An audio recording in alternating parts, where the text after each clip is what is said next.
Outside the Box Reviews, we up the irons and go where eagles dare. Because today we're taking a look at the NECA Retro Collection Iron Maiden Peace of Mind Eddie figure. And once again, it's one of those Mego style figures, a line that I try to stay away from, but when you do a character that I love, like Eddie here, I have to pick it up. Currently, they're not doing Eddie in standard plastic, so if I want my Iron Maiden action figure fix, I need to go to these retro figures. And fortunately, since the last version of Eddie NECA put out in retro form, they've had some revelations with the line, and they've included better articulation with this version, which makes me a lot happier. And when I saw that this figure was hitting stores, I went out hunting for it like I was on a quest for fire. I managed to pick him up at my local movie stop, so let's take a closer look at Eddie. For the sculpt, I am always impressed how NECA is able to take the still life of an album cover and bring it into glorious 3D fashion. Eddie here has some really nice sculpting and paint apps. The face is different than the Trooper figure that we previously got. A different snarl on there matching the album cover. We see he's got his yellow teeth and his tongue sticking out. It even looks like they sculpted in some kind of drool and stuff in there. It's a great kind of scowl going on with his mouth. If we look a little higher on Eddie's head, we do have the scar from his lobotomy, which of course debuted on Peace of Mind, as well as a little staple holding his head together. It's painted the same color as his flesh tone, but that does match the album cover. We also have a nice trickle of blood going down from the lobotomy scar, down his nose, then down to his mouth. His eyes are done in a cool blue effect with the white dots in the middle, giving it this glowing look. And then if we rotate Eddie's head, we could see it goes from this brown zombie flesh tone and then turns into a blue, replicating the shadows seen on the album cover. Now, I'm not normally a fan of this look, but NECA's done this with Iron Maiden figures before. The Killers and I think the original Iron Maiden figure that they did in the 7-inch scale featured this kind of paint job, and I think with Eddie it works pretty well, capturing that Derek Riggs artwork. Coming down to Eddie's neck, we have his collar. The collar itself is a plastic piece, and you can see this is also painted to match the album cover. So we have the brownish yellow side here, a gray bit in the middle, and then the shadowy blue. So looking at the painting on Eddie's face, you can kind of match up where those colors are supposed to start and stop. They did sculpt the hinge mechanism back here, really nicely detailed there. We do have all the little bolts holding the rest of the chains on, the clasp itself, and if we zoom really close in on that lock, I think it says NECA on there, which is an interesting little touch. The chains coming off Eddie, he has the 3 separate chains just like the album cover. They are real metal, so you've got your sun and steel right here. There's nothing on the ends of them, they're just bare. There's no wall accessory or anything to attach them to like there was on the 7-inch version of this figure, but it works for what they are. Going down Eddie's body, we get a straitjacket, which is hilarious because I already mentioned this figure has improved articulation, the newer buck used for these figures, and then what do? They lock up his arms so he's immobile. But it's a really nicely done straitjacket. It does have rips and tears all in it. I think the one on the album cover is a little more torn up, especially here at the elbow, but I mean, I could do that myself if I really wanted to. We come around to the back and the side here, we can see all the straps are here, looking very, very nice. They're kind of pleathery material, and then of course we do have the Velcro piece in the back actually holding everything together. You can see some stitching on the back as well, but it looks really, really nice. Coming down to the pants, we have standard Eddie blue jeans, but they're very dirty and worn, very tattered here at the bottom, which looks absolutely fantastic. They did a really nice job sculpting Eddie's legs here, which just makes me happy because on the Trooper version we got sculpted arms. Here we have sculpted legs. They continue that blue dry brushing effect and the yellowy brown dry brushing effect onto the legs as well to capture the light. And down here at the bottom we have Eddie's nasty bare feet, because Eddie knows if you're gonna die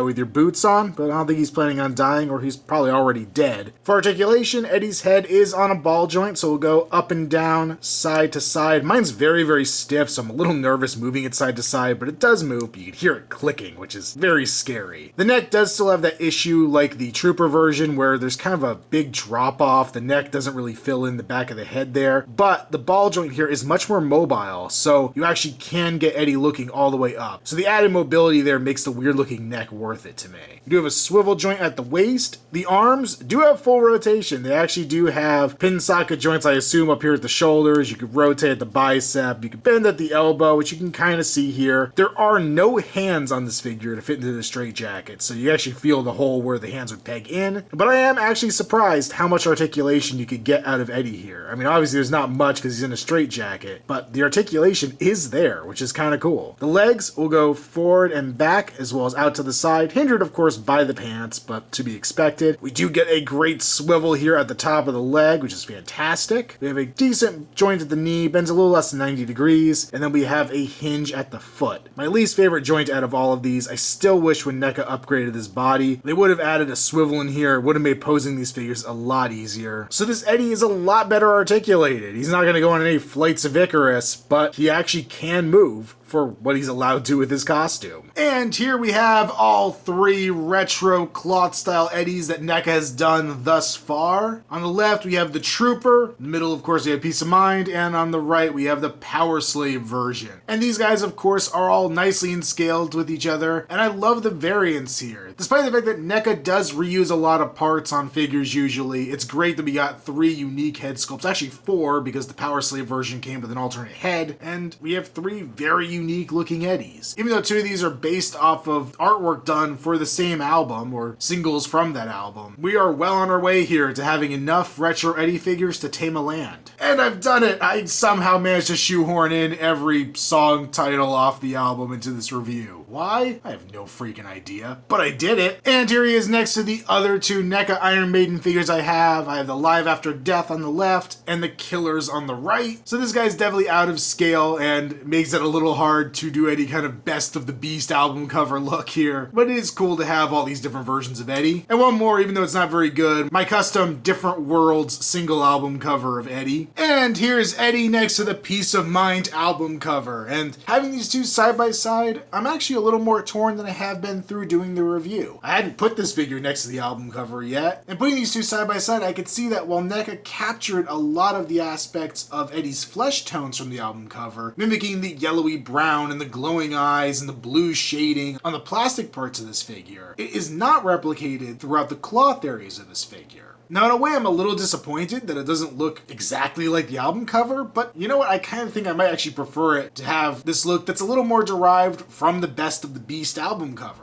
where Eddie's shown in a little more normal lighting. So it's a little half and half, and honestly I think I probably do prefer him being in this form with some more realistic colorations rather than being all yellow, because that's actually something I didn't care so much for when they did it on the original Iron Maiden and Killers figures. But overall, I'm going to give this Eddie a very solid recommend. He's probably the best of the 3 NECA's done so far, and now that they're using this more articulated body, I am very excited to see what they'll do with future releases. And we already know one release is coming out, but they are doing a 2 minutes to midnight version of Eddie, coming out I believe in November, and he looks great. Not my first choice in terms of album covers to recreate, but I'm sure with the added articulation, it's gonna make for a fantastic figure. And of course, this is always the point in the review when I throw out my wish list. I think I've said it before, and I'll say it again. I really would like a Number of the Beast Eddie. That's a version of Eddie we really haven't gotten much in action figure form ever, and to me, one of the most iconic versions of Ed. And I'm recording this video on the day the new single, Speed of Light, was just released, and after watching that music video, I'm totally not in on the video game 8-bit line from NECA, but if they did an 8-bit Eddie to match with that music video, I would be all for it. Plus, the standard Book of Souls album cover Eddie looks pretty impressive too. So assuming that album doesn't completely suck, I would really like to get that version of Eddie on my shelf as well. Make sure you follow me on Instagram, username Outside the Box Reviews. Also check me out on Facebook, link below. And until next time, Outside the Box Reviews wants you for dead.